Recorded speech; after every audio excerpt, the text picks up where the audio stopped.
Godzilla 2014. Godzilla 2014's first appearance was in a movie titled Godzilla. It was Legendary Pictures, Warner Brothers' first attempt, but America's second at making a Godzilla film. As you might guess, it was pretty successful, enough to make a second movie, but not enough to be known. Now this version of Godzilla has become a fan favorite. Godzilla 2014 was a very unique monster compared to the rest that have been created before. Noticeable differences, such as the dorsal fins being much sharper, pointier, much more straight than before. The dorsal fins also appeared to be attached to the back like glass, less so like fins. This Godzilla also had quite a unique set of skills. Much shorter arms, much more elephant-like feet, a way smaller head, but still keeping many classic details, such as the strange pattern on its tail, a smaller snout at the end of the mouth, and a classic blue glow on the dorsal fins. As you can see here, I've built a Godzilla 2014 build for the Apple TV show, as it will be taking place a little after 2014, where there will be flashbacks of 2014 footage. So for the show, I decided to go all out and build a massive Godzilla. Before we talk about the build, if you want to build this build yourself, there will be a how to build video soon, though I cannot tell you when. Now let's discuss the articulation. We'll begin with the articulation, we'll begin with the arms. The shoulder here simply has a ball joint to let it move in all directions, like it should. The shoulder does have the ability to move 160 degrees, so a full circle.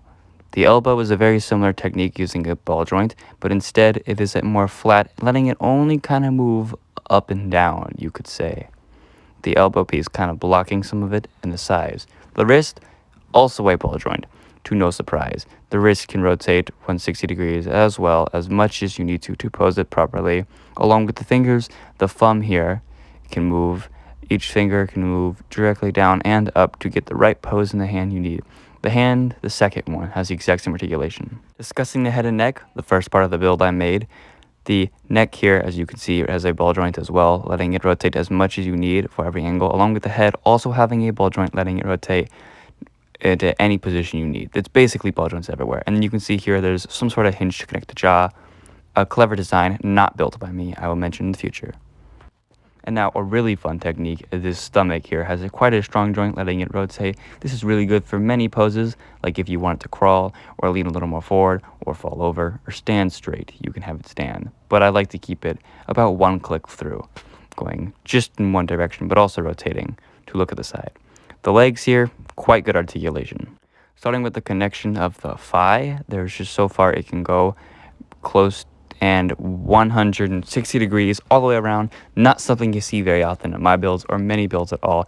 Just works so flawlessly, but it also gets pretty straight and also pretty stretched out. So the legs, the thigh connection is a pretty clean joint.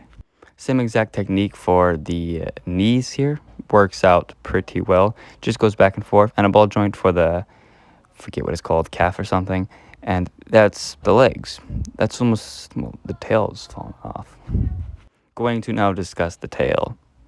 So the tail here is pretty much all ball joints. The first one being one little ball joint due to the fact of having no larger size ball joint that would work, but it did end up working.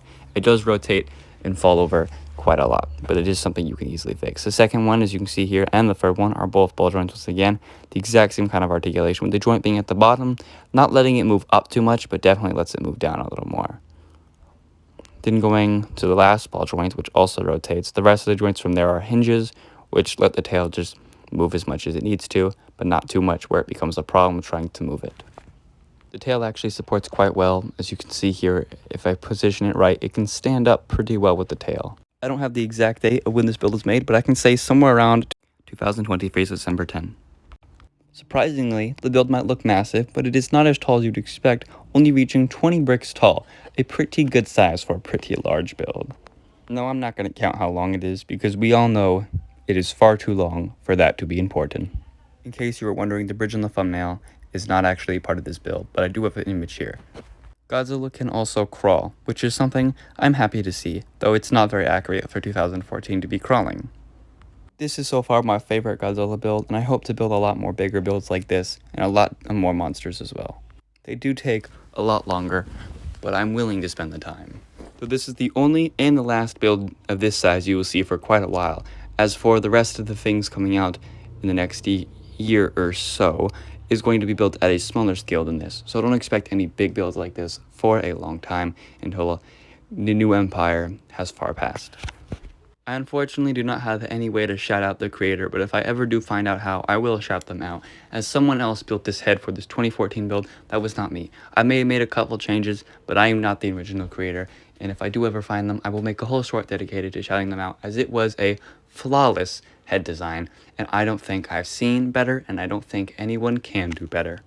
If I'm wrong, I would love to see so. Finally, as said, by the time this video is out, I will probably be working on a how to build video, but there's no guarantee it will be out on the same day or the same week. Also, thank you for 93 subscribers. I have plenty more builds to review, so hopefully when this build is done, I will be back on the run of reviewing as many as I can. Not as much effortful videos, but I will still try. Anyways, that is Godzilla 2014 in LEGO. Thanks for watching.